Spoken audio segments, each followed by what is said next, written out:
ngesot gitu nya, ngarandang dihareupeun guru manehna.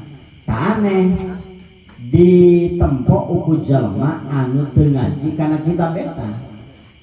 Ta eta lah anu diharamkeun apa? Anu disebut yaibu man huwa fauqahu fil ilmi, loba jalma anu ngoreksian jalma anu leuwih elmuna tibatan manehna eta.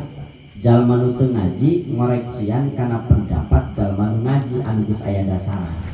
Tapi lamun urang ngoreksi semisalna nu diomongkeun jeung anu dilakukeun kumaha teu sesuai, atuh eta mah jauh tina pendapat, jauh tina kalimat ulama.